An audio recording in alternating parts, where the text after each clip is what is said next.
Good morning, everybody. This is Josh, Solopreneur Grind. It is Monday, February the 25th, and just getting back from a pretty good weekend.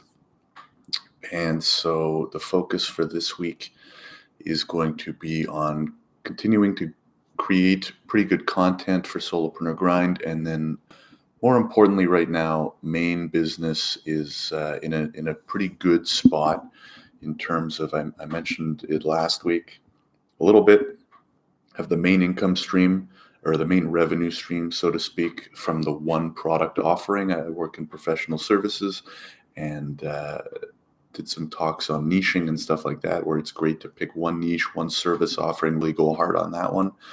And that's up and running and doing really well. And so the last month or so has been looking to add a second one in.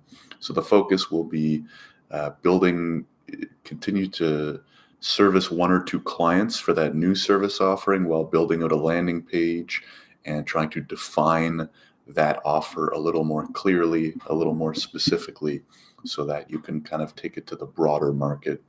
And so one thing I wanted to talk about along those lines is when you are creating a service offering, whether it be your first one for your company, first service, first product, or you have one or two or three already running and you want to add another one, kind of what are some of the steps that you could take?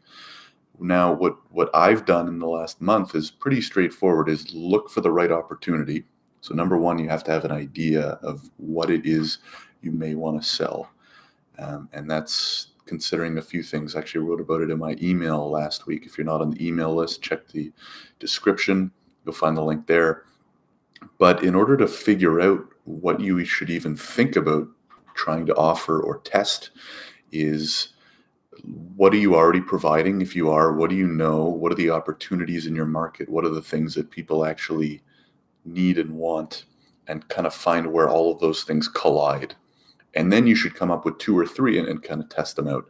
In my case, there was one kind of low-hanging fruit where my current service offering services clients A and B, and clients A also happen to need this next service a few months after the first one. So it just kind of made sense to kind of branch into this second service that they're going to need down the road. And it's also a bigger market. So kind of see what happens. So then what?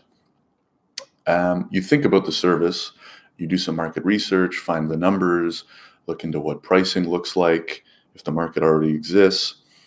And then it's a matter of crafting a couple offers, one or two or three, playing around with them in your head and basically trying to figure out which one will be the best, and how do you message that, how do you portray that message to your target audience, so that you can test which one kind of resonates with them the best.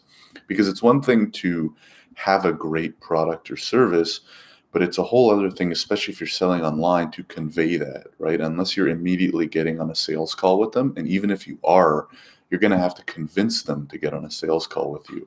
So how are you conveying it? What's it called? What's the price? How long does it last for? The details of the offering. How are you going to do that? Are you going to do it through LinkedIn, email, phone call, et cetera, et cetera? So as with picking your niche, I recommend narrowing down to two or three and testing, because like a lot of things in online business and anything in general, there isn't really a right answer. And until you test a few options, it's going to be tough to narrow everything down. And I mean, the thing I find really interesting about business in general is that there still never is an objective right answer, because even if you pick, let's say you narrow it down to two service offerings, you do a few tests and you think, oh, service offering A outperformed B, so I'm going to move forward with A. And you do it for a year and it goes really well. Or you do it for 5 years because it works so well, that you just keep doing it. You don't stop. There's no reason to stop. But the interesting thing, and this is getting a little, I don't want to say existential, but if you picked option B could have still outperformed option A, and you will never know. And it's probably better that we never know, otherwise we'd never sleep at night. but you'll actually never know which is the best option. All we're doing as business owners and operators is taking an educated, hopefully an educated best guess almost every time we make a decision, which I think is part of the fun. But anyway, that's just kind of my existential thoughts on testing and choosing, whether it be a niche, a service offering, a landing page, anything like that. Landing page is a little bit different because you get the very raw, hard data over and over again. But anyways, just my thinking. That's it for Monday. Hit the 5-minute mark. Hope everyone's doing well and focused and has their goals and kind of targets for the week. I know that I do. And I will talk to you tomorrow morning. Take care.